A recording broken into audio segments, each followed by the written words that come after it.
Can a spotting scope actually show you something your binoculars can't, or is it just a bulky, overpriced birding flex? What happens when you bird for hours from a single spot? Can you actually see more by moving less? Let's talk about the big sit. And why are bluebirds and tree swallows nesting in identical boxes just feet apart without going to war over it? We've got answers and maybe a few surprises in this week's episode of Hike and Hearth Birding. So let's get started.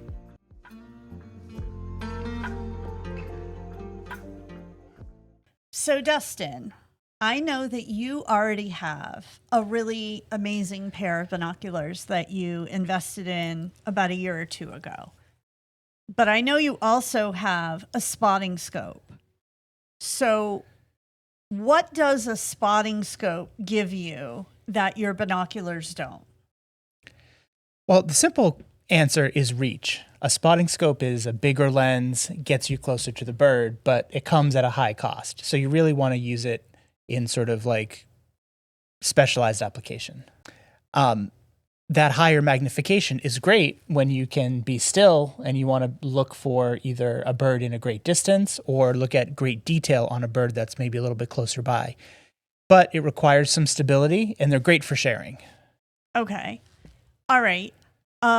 So I kind of get it, but what about the opposite end of the spectrum? When is a spotting scope like completely unnecessary or even like a pain to use? Well, for certain applications, a spotting scope is sort of too cumbersome to be bothered with, because if you're looking at a little warbler that's moving around a lot, you don't want to be dragging a spotting scope and a tripod, setting it up, the bird moves, set it up, get on it, the bird moves. And it's like heavy and cumbersome, all those sorts of things. So it really depends on the style of birding you're doing at a given time. I'm laughing because I got this picture in my head the minute you started talking of you like running down a trail in the woods with like this tripod flopping behind you and this big scope out in front of you. That happens sometimes when there's a good bird off in the distance.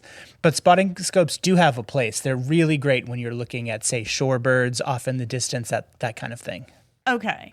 All right. So then let's get into some of the nitty-gritty then and get much more specific than what we've talked about so far, which has been pretty high-level general. What kind of birder actually needs a scope? And then what kind of birder can just skip this as one of the tools in their arsenal?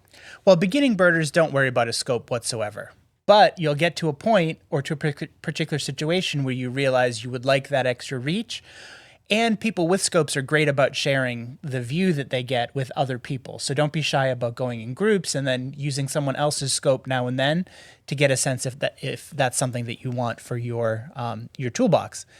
But they're particularly good for shorebird enthusiasts, partly because of habitat, right? The shorebirds are sort of like off in the mud 100 yards away. You might literally not be able to get into that habitat. So they give you the reach to be able to do that. Plus, shorebirds are small. They're often, in the water or off, on an island near shore, that kind of thing. So they're really helpful to be able to see that bird or get enough reach that you can actually ID it, where you might not have been able to do that with your binoculars. So I'm immediately thinking of the Plum Island National Refuge or whatever it's called. The Parker River, yeah. There we National go. Wildlife Refuge. And we've gone up there at certain times of the year and seen all kinds, like a whole assortment of birds, but they're, to your point, they're off in the distance. They're in that like marshy wetlands area. Exactly. From, 100 yards away, really difficult or impossible to tell apart, say, a sanderling from a spotted sandpiper or a pectoral sandpiper or a semi-palmated plover, things like that. But they're relatively still. They're moving along a shoreline as sort of a flat horizontal line as opposed to moving back and forth and flying all over the place. They usually fly from spot to spot and give you time to get the scope on it. And like I said, other birders share their scopes all the time, so most birders would never hesitate to ask and say, hey, can I get a look in your scope? Most scope owners would happily share. Okay, so is it just shorebirds?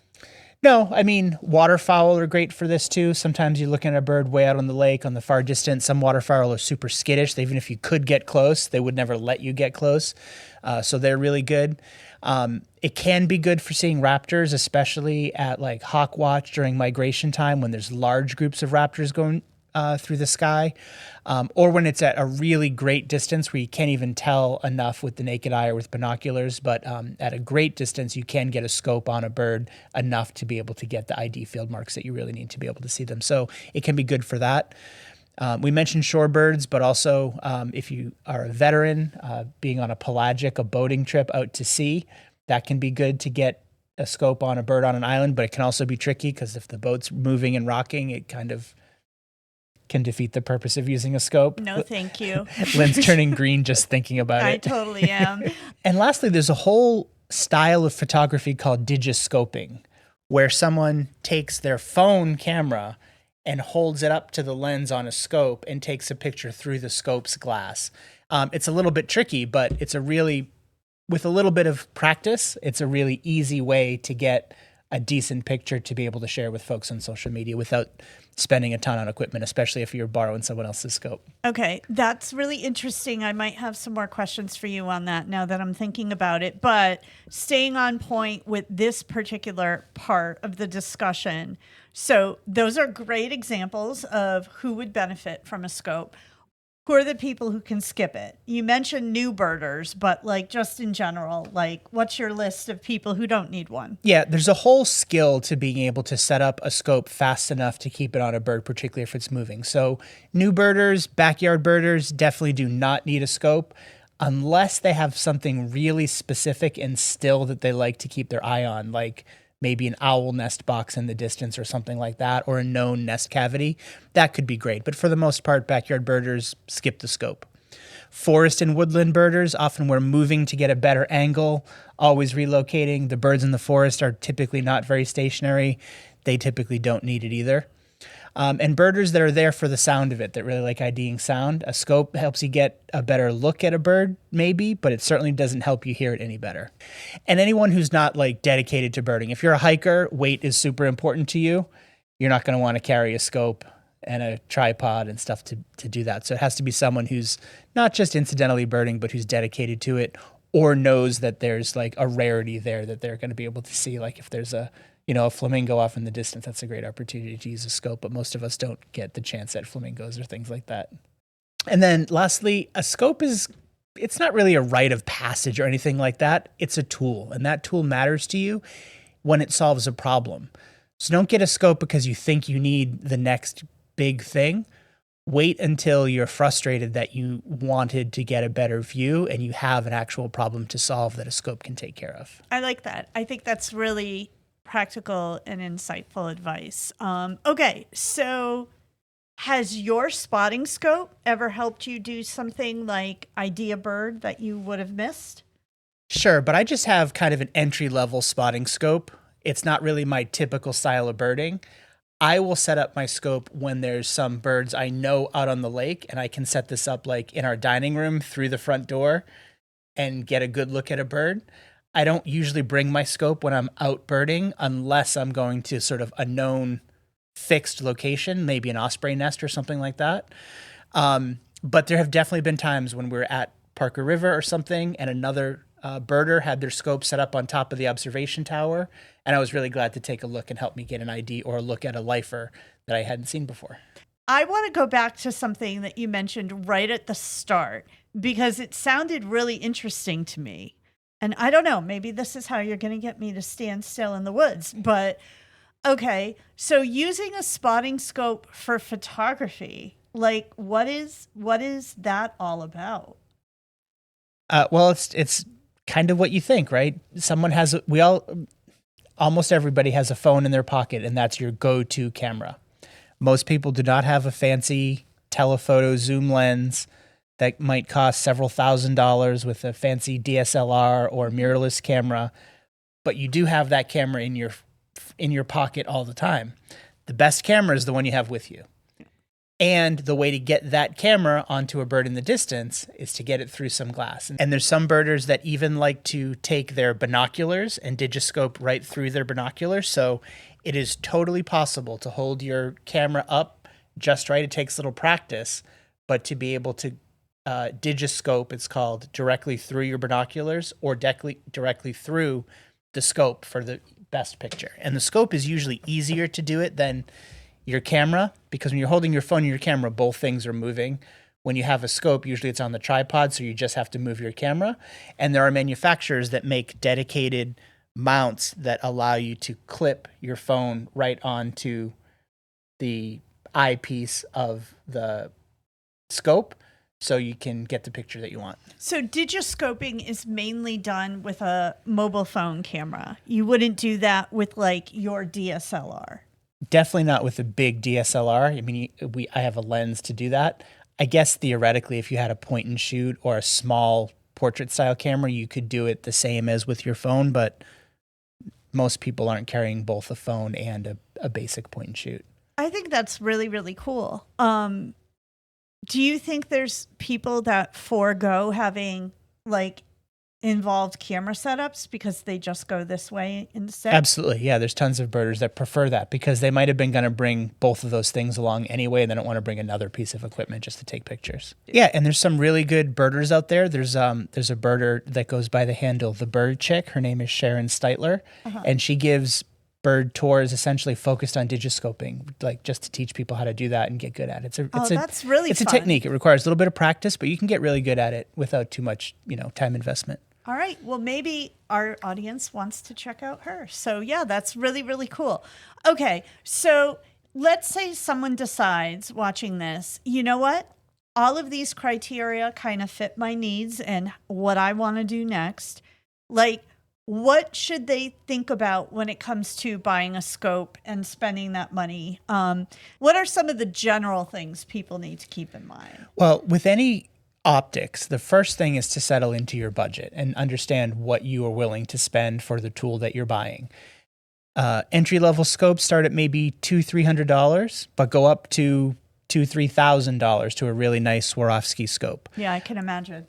And so it's important to kind of go into it knowing what you want to spend, but they all have pretty good glass, right? The difference between an entry-level scope and a really advanced scope is the amount of light and the clarity that gets on the bird. But you're looking at the same bird through both pieces of glass, and especially like beginner or even intermediate birders probably can't even appreciate the difference between a low level and a high level scope, except for in low light situations. That's the one place. So if you are often birding, at dusk and at dawn, that kind of thing, the extra expense might make up for it. But if you're a, typical full daylight birder like most of us, I would say you do not need to spend a lot of money on a scope, that's for sure. Next up is you have to think about the weight that you're carrying around. So an entry-level scope's actually a little bit heavier, but, I'm usually pretty able-bodied, not a big deal to put an extra 5 pounds in my pack or bring something extra.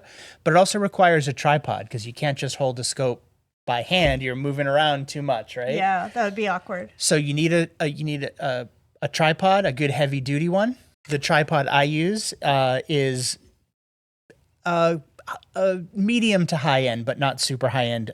Mine is aluminum, but some come in carbon fiber, stuff like that. The legs on mine lock with a twist action, which is a little bit stronger than some of the flip ones. But it can be a little more time consuming when you have to make an adjustment. Yep. And the attachment point is a big deal. I use just kind of a fixed plate on this ball head, but this is really like a medium level sort of attachment. It doesn't move super smoothly. So that's one of the areas where I could improve my gear a little bit would be with another more floating head or a gimbal that allows you to move the scope around. But I tend to use my tripod for my camera on a fixed thing rather than on a scope. So for me, I prioritize a tripod that works best for my camera. It happens to work for my scope, but I don't prioritize scope use on it. Okay, so I think this was a really interesting overview. Anything else that you want to cover before we close out this segment? No, I'd just be curious if our listeners or watchers have been birding with just binoculars. Have you ever thought about adding a scope? Or if you already use one, what finally pushed you over the edge to get one? Let us know in the comments. We're always interested to hear how other people have evolved their setups based on how and where they bird.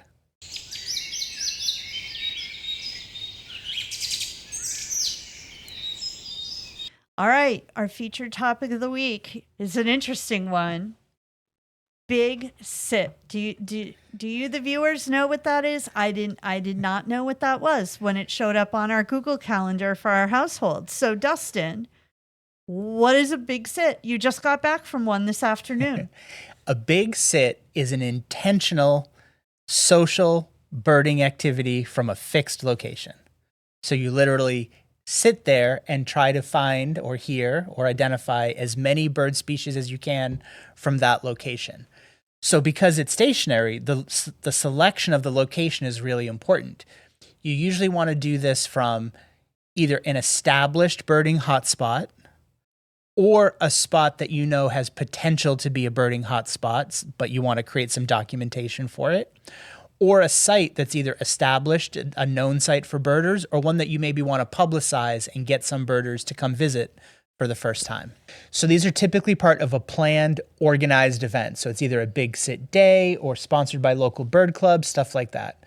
And it's a little bit different. The goal is not to count every individual bird necessarily, but to identify as many species as possible. And today we had a good day. Who organized this particular event that you went to? And you're sitting in one spot. What is the actual goal that you were trying to accomplish? The goal is to see as many species as possible, get up to a big number of species. I was there from 5 a.m. until noon, and it was 67 species when I left. That's a pretty good day. But this event was put on by Sudbury Valley Trustees, which is a regional conservation organization in central eastern Massachusetts. And conservation groups like that are really great for connecting the super local conservation trusts, as well as stepping in for like funding and resources and strategy for land protection, especially when protection crosses multiple town boundaries, because a local conservation trust usually operates just within its particular town, but oftentimes the land that needs protection crosses more than one town, and those regional groups are really helpful. So it's good to publicize that group or publicize the specific property. This one was done at the headquarters of SVT, and it was really neat because it was near the Sudbury River. There was hill and forest and grassland open field, so a number of different habitats, which made for a good hotspot. And because their office is staffed with great naturalists, it also has a good birding resume, so to speak, a birding CV. All right. So what about data? Like you mentioned 60 something species of birds. Did you collect the data from the groups anywhere? Like 67. 67. The number is important. 67. All right. 67. You mentioned 67 birds. So this data was entered into eBird and shared with all the birders that attended, or at least will be by the end of the day, because it's probably still going by the folks that are there now. So eBird is the primary objective, to get as many species as possible into there. I did not report into bird weather for reasons we'll talk about, I guess. And these typically draw all sorts of birders. So this was sponsored in part by the Boxborough Birders, of which I'm a member. Mm-hmm. It was put on by SVT. There was a group called Boston Birding Festival that had some members there. And it always attracts new birders too, because there's lots of benefit from birding with folks of all abilities. Okay. All right. All right. Let's get into it then, I guess. What did you notice staying in one spot with 67 birds for the day? Well, by staying in one spot, you get to really kind of be grounded and focused on the behavior and the patterns of those birds. So it's a little bit immersive because, sure, there's bluebirds, but you didn't see them nonstop. We saw a blue-winged warbler that was kind of heard over and over. So it's a good way to hone your auditory birding skills because you can hear stuff or learn from others that are hearing stuff that you might not have been hearing in the same way. And comparing notes. So you're tuning in more than usual. You really get to pay more attention to, like, are the birds feeding? Are they bringing food back and forth to a nest? And we're right at this transition point right now where a lot of birds are nesting. So it was fun seeing the foraging behavior and trying to follow them back to the areas where their local nests were, that kind of thing. Not actually following them, but visually following them. So your observation becomes deeper and less frantic than when you're hiking or chasing, moving on to the next bird. So it gives you a lot of time to interact with the other birders to get to know folks on a more personal level that you don't always get to if you're kind of on a guided bird walk. Okay. All right. Why don't you walk us through the gear that you brought? So I not only brought my binoculars, which I love and are great, but I also brought my old binoculars as a spare pair, because when you're doing a group birding thing, you never know if someone's going to show up and maybe forgot their binoculars, or a new birder that has an older set and really wants to be able to experience stuff through better glass. So I always have my spare binoculars now that I keep for those situations. Which are your spare binoculars? My spare binoculars are Nikon Monarch 5s, 10 by 42s. That means it's a 10-time magnification and that the objective lens is 42 millimeters. So that 42 millimeter is a pretty standard size for handheld binoculars. My new ones are also 10 by 42s made by Swarovski. But what's great about this is I thought these were dying and I wanted to upgrade anyway, so I invested in the Swarovskis.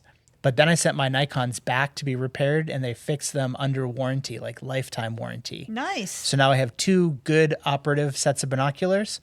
I keep these in my truck so that if I see something while I'm out, I'm never without my binoculars. Talk about a bird nerd.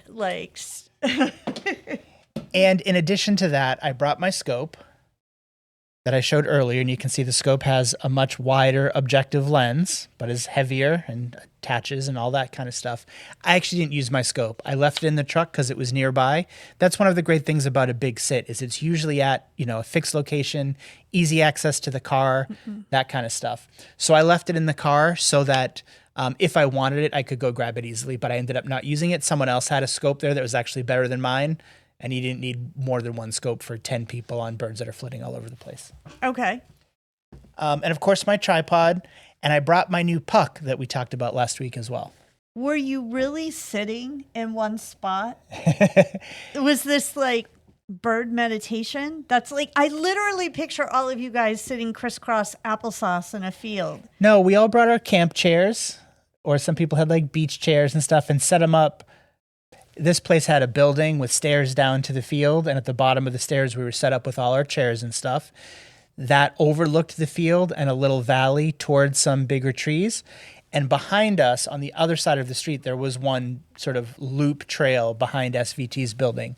So I did walk that early in the morning with one of my birding buddies to see what we could get over in the woods also. But that was 20 minutes away from the rest of the group while we did that. But yeah, we were pretty much staying in one area. We walked around the edge of the field a little bit, but I didn't move more than 200 feet in any direction other than that one little hike. Okay. Oh, and I brought my camera. I had my camera with me to try to take pictures of whatever I could get.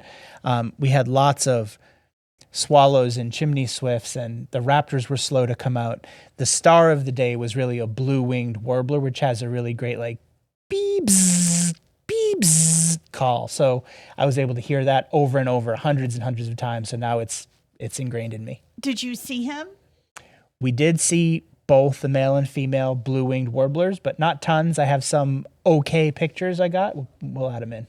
Okay. What other birds did you see off the top of your head? Like, we don't need the list of 67. I'm sorry, birders, if I'm totally going to read the whole list. If you totally disagree with me on that. But you know what? Go ahead. Read as many of them as you want. Like, what do I know? Like, people watching the video are probably going to be like, what are you talking about, Lynn? I want to know all of them. Wood duck, common yellow-throat, house finch, warbling vireo, house wren, eastern phoebe, blue-winged warbler, tree swallow, wild turkey, tufted titmouse, mourning dove, American robin, rose-breasted grosbeak, gray catbird, eastern bluebird, European starling, black-capped chickadee, downy woodpecker, blue jay, chimney swift, red-winged blackbird, common grackle, pine warbler, brown-headed cowbird, chipping sparrow, eastern kingbird, song sparrow, northern cardinal, brown creeper, American goldfinch, blue-gray gnatcatcher, Carolina wren, ruby-throated hummingbird, yellow warbler, American crow, indigo bunting, mallard, Canada goose, ovenbird, barn swallow, willow, flycatcher, cedar waxwing, red-bellied woodpecker, northern flicker, white-throated sparrow, northern mockingbird, common raven, wood thrush, hermit thrush, red-eyed vireo, white-breasted nuthatch, veery, eastern wood pewee, great-crested flycatcher, scarlet tanager, Baltimore oriole, killdeer, great blue heron, swamp sparrow, osprey was our first raptor of the day at number 60, red-tailed hawk, turkey vulture, eastern towhee, house sparrow, and later we had black vulture. I can't wait to edit this video and figure out how I'm supposed to add all these birds in. So for of that list, I don't think anything on that list was a really great surprise. Black vulture was a good bird we wouldn't have counted on seeing, so that was a good one, particularly at a time when we had been stuck on 62 for an hour or something like that before we saw it. So that was good. Some of the surprises are maybe the birds that we did not see. We did not, as of the time I left, we hadn't yet had a Cooper's hawk or we hadn't had a lot of raptors other than red tail and the osprey. We did not have a lot of warblers I would have expected to see. They've mostly moved through. So I thought we'd at least get like black-poll warbler. We did not have that. We had American redstart, but I would have expected a lot more of those. We only had one. So I think more notable was the stuff that didn't show up. We didn't yet have an American bald eagle by the time I left either. Okay. How many vocalizations did you capture on the puck? 0. Whoa. Womp womp. What happened? So I think this is, I don't know if it's user error or what, but I need to do some research on how to better connect the puck to my phone when I'm away from the house. It's in a good way where when I plug it in here, it immediately picks up the house Wi-Fi for live viewing. And I couldn't get it to reconnect when we were out in the field, so I didn't have it listening. So I need to figure out how to either change it so that it listens and then just upload sound when I get home, or figure out the right way to get it to connect to my phone so I can do live ID on the puck. So I did rely on Merlin a little bit when we were out there. And I was out there for 7 hours. I probably could have gone to the help pages for bird weather and the puck, but I've said this. If I've said it once, I've said it 100 times. When I'm out with the birds, I want to be spending time with the birds. I do not want to spend time futzing with my gear. No, I don't blame you for that. Okay, so you mentioned to me yesterday that a big sit is a really accessible style of birding. It's fantastic if you're looking for accessibility. So for anybody watching who might have their ears perk up at that kind of acknowledgement, why is that important? Yeah, well, because it's stationary, it doesn't require much physical strain. Not a lot of hiking, doesn't require a lot of energy consumption. So anybody who might have an injury, like me, or maybe has a disability or whatever, they're on equal footing with everyone else because they could, probably sit in the chair and participate equally as much if they wanted to, or walk as much as they wanted to in the small area. So this style of birding encourages stillness. It's good for everybody. And it often happens at a place that has some good infrastructure, facilities. There were restrooms nearby. We were close to parking for the car. Folks bring food and beverages. There was plenty of coffee and munchkins, and I made cinnamon rolls that went like hotcakes. So it was good. It was good. If someone is listening to this and is like, wow, this sounds kind of cool, I wish they had those kinds of things near my location that I could participate in. Like, how should they start with finding an event like this? Well, like, how does it work? Well, anybody can schedule and organize a big sit. If you have birding friends, invite them over and say, hey, we're doing a social thing. We're doing 24 hours of birding at my house, or 8 hours of birding, or whatever is right for you. I've told you before about how I started following Bill Thompson III when I was early birding. He and his wife in their house have a tall tower that was dedicated to birding. So he would sit up in the top of the tower even before dawn, listening for migrating birds going overhead. That's the extreme end. But anybody can have friends over to their yard to do a big sit. I can't believe you haven't done this to our friends yet. Like, knowing how bird crazy you are, which is a wonderful thing to be, by the way. Yeah, I like the concept of a big sit. I haven't managed to organize one locally, so it was fun to do this one for the first time. But they're also great with numbers, and there's a lot of information sharing that can happen when you do it through your local birding organizations. So contact them, find out if they have ever done a big sit. And most volunteer organizations are thirsting for new volunteers to do the organizational stuff. Get involved and say, hey, I'd like to organize this, and they'll get you the contacts and give you input on locations and suggestions and stuff like that. And it's a great way to meet new birders and get involved in the birding community. And if you're going to your first one, what do you bring? It sounds like you're packing for a picnic. Yeah, bring yourself, bring something to share. Okay, there we go. All right. So, what do you think new birders that you saw at this event today were getting out of the event versus what were more experienced birders like yourself getting out at an event like this? Well, I haven't spent a lot of time in the field this year, so it was good to kind of get back into the rhythm and get into the tune of GIS, the general impression of size and shape that you use for judging birds in flight, far away or nearby or whatever. So it was good to get into that stuff. It was good to be reminded of some of the key field marks from excellent birders. It was great to be in tune with, so the dawn chorus at this place was fantastic. It was almost too hard to bird by ear because so many birds were calling at the same time.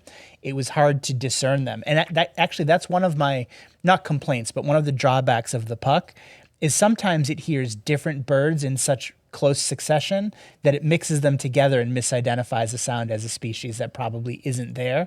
Like I think it has taken a rose-breasted grosbeak and a goldfinch together and called them an evening grosbeak, and I'm pretty sure we do not have one of those. But anyway, I digress. So it was great that way. And then just the information sharing. New birders that come along, they're learning not just about like the birds that are present, but a little bit about gear. SVT also had some binoculars available to borrow, and folks took advantage of that. But they're learning new birds, new calls, new techniques, new practices, and also about the local conservation scene. A number of people were from that local town, and by being there, they were able to be connected towards, there's an issue called the Community Preservation Act that town is specifically voting for, and it has to do with, if some of your property taxes get set aside for conservation. Getting new people in tune with the conservation message is something that just happens naturally when you're camped out at an event like that. But then, of course, learning new birds, right? That blue-winged warbler was, a star of the show for a new bird. That's a really good bird for a beginning birder to see and hear. Okay. What about the experienced birders? What were they getting out of it? A lot of stuff. So we were trading like photography tips with some birders that were really good, but newer in the photography end of things. Some birders were from out of town in New York City, and they were telling us about the rarities that have been showing up in New York this year. There was like a red-footed booby or something a couple weeks ago, which is crazy. Stuff like that.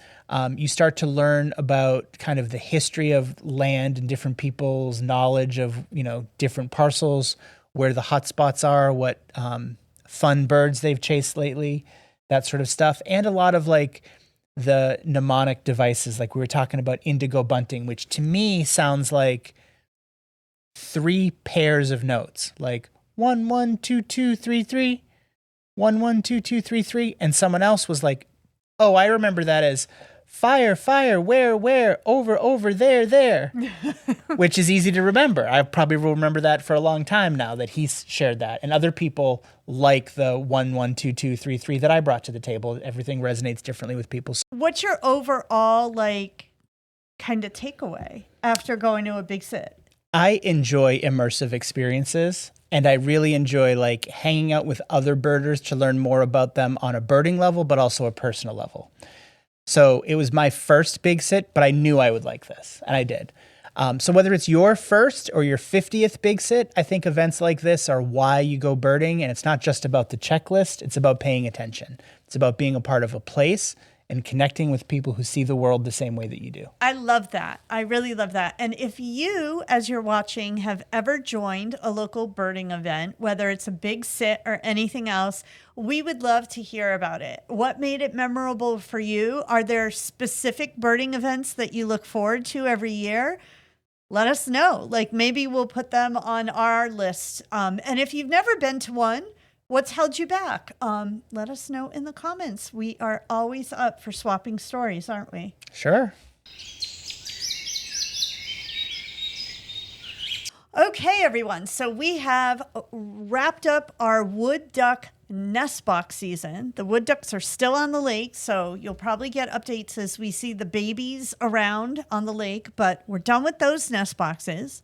But Dustin, you're still actively monitoring nest boxes, but it's in a different location, right? Yeah, now is the true high season for nest box monitoring. The ducks are a little bit early, And what's interesting is all birds, rule of thumb, spend about 30 days developing in the egg and the nest.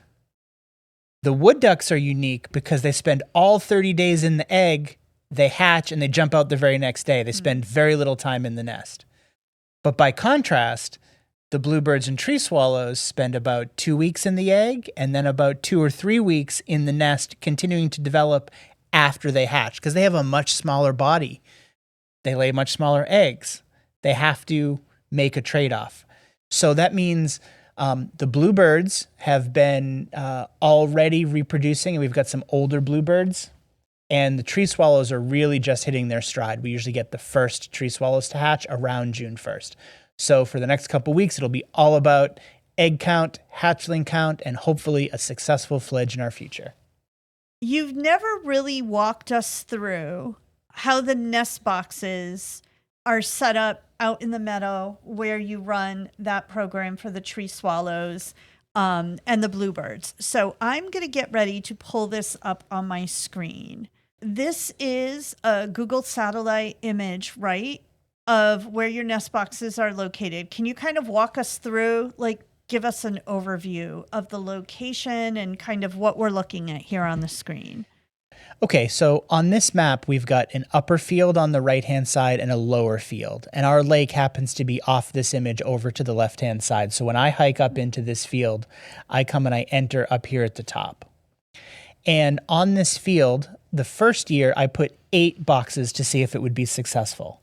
And it was wildly successful.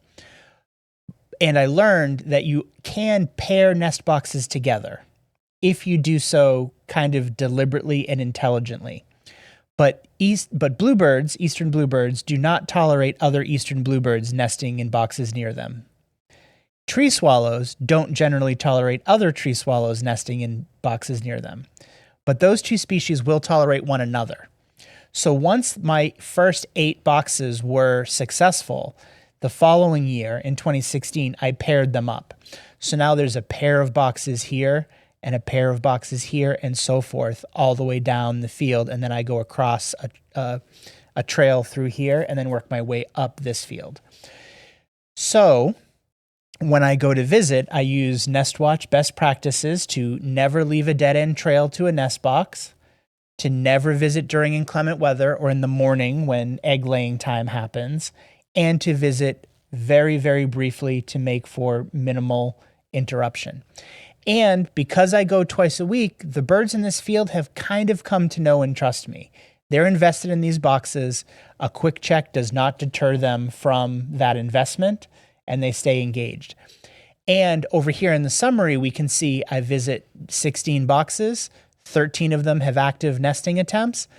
I don't know the exact total egg count because sometimes the bird doesn't even, especially tree swallows, doesn't even leave the nest, and I don't get to see how many eggs are there. So I just quietly close the nest box back up and am on my way. But I know there's at least 20, and 3 of these, maybe 4, had the tree swallow on her eggs, and they lay at least 4, sometimes up to 7 eggs. So there could be as many as 48 eggs here, but I did not get to see them all in this check. So let's get to it. That's a good mama. It is a good mama. Not get out of the way. Yep. And we've had, this is 2 nests of 7 total bluebird eggs, 4 and 3 respectively, and 13 plus potentially 16 or 20 more tree swallow eggs. We currently have 7 young bluebirds that have already hatched, and none have fledged just yet as of the last check. Okay. And you've had you haven't had any of the birds that we don't want to support busting in there. I've had 1 interloping species that's not invasive, but I've had no competition from the invasive house sparrows this year, which is a victory all in and of itself. No, that's great. That's really, really cool. All right, let's get into some actual nest box checks. All right, then first up is box number 1, in which I discovered 4 healthy, about 2-day-old bluebird babies. That's me whistling, which causes them to gape as if they're expecting food. So it's a quick little whistle just so I could help get a proper count. The second box, this is a tree swallow nest because it's nice and shallow with 4 eggs. This one is an interloping house wren nest. So a house wren is a native species. I can't do anything to disrupt it, and I would not.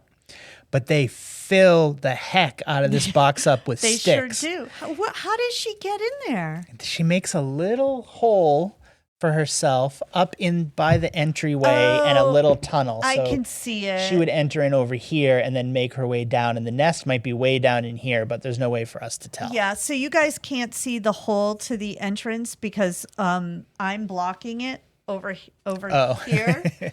But it's over here. It's over here. You can sort of see the daylight there. Yeah. But anyway, this is why the nest boxes are right in the center of the field, because house wrens don't like to be away from the tree line very much. So the placement of these boxes is specifically to deter house wrens. But this one made a run at this nest. It might or might not be using it. I can't tell, because not only do they fill a nest like crazy with sticks, they'll fill 3 or 4 nest sites and then only use one of them. So it could just be a faux nest. But box number 3 was for the house wren.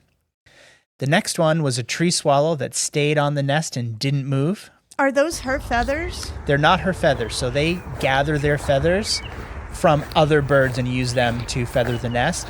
And it can be really fun, actually, to toss some feathers up into the air when you're out in the field, and they'll grab them. They love it.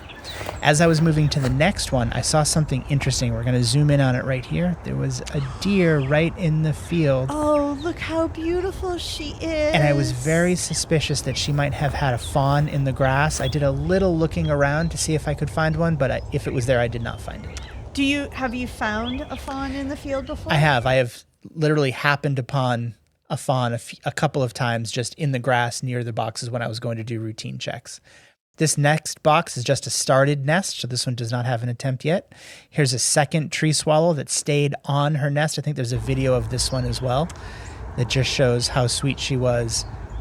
A little bit nervous, so I didn't stay long, closed the door up. This shot is 3 bluebird babies. The next box, as you can see, is labeled number 7, is 5 tree swallow eggs. Then we had a third nest that had a tree swallow just incubating her eggs, not letting us. I'm pretty sure that it was at incubation stage based on my dates. They could have hatched, but it was a little bit early yet in the season for that.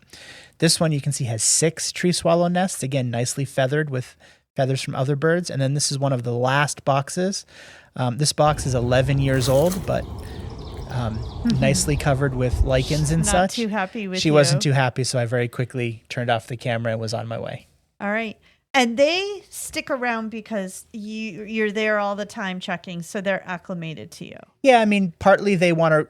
She doesn't have a great way to escape without flying right at me. She wants to protect her eggs and use her camouflage as best as possible. So I'll tell you, I've often had 1 or 2 tree swallows do that. I have never had 4 of them on a single day. I'll do that. So maybe they are used to me this year. I don't know. I don't like to anthropomorphize, but you never know. Yeah. Yeah. I know you don't. And you would say if people see nest boxes that they're not managing, they should leave them alone. Right? Okay. All right. So, okay.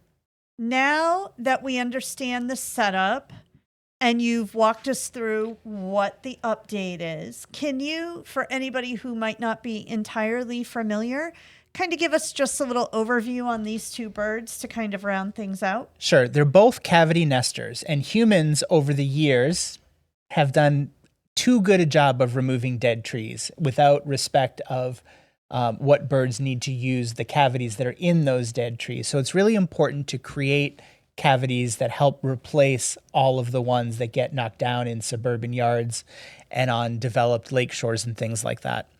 So eastern bluebirds, they depend entirely on nest cavities made by other birds or humans. They cannot create their own nest cavities. So they use old holes from woodpeckers and nest boxes and natural depressions inside of rotted trees, things like that. So it's really important. The male eastern bluebird selects the nest site, and then the female settles in and helps with the nest building. And then they share the work, but the female does a little more of the incubation work. And they both feed equally once the hatchlings are born. And even bluebird babies from this year will stick around with their parents. And if there's a second clutch, the babies will even help feed their brothers and sisters from the second group. So they start to learn parenting behavior even before they're like a month or two old. Interesting. Pretty cool. Now, next is the tree swallow, also a cavity nester, also cannot make their own cavities, so they have to rely on woodpeckers and other birds or natural cavities that happen in trees. They only ever lay one clutch per year, and they often lay more eggs. So it was hard to see in that video, but I have two styles of boxes. One is about a 4x4 footprint, perfect for bluebirds. The other one is 5x5 inches, better for tree swallows because they lay more babies and they make more of a mess. The bluebirds are really neat. They carry the fecal sac right out of the nest so it stays clean, but tree swallow babies poop right in the nest, especially at the end before they fledge.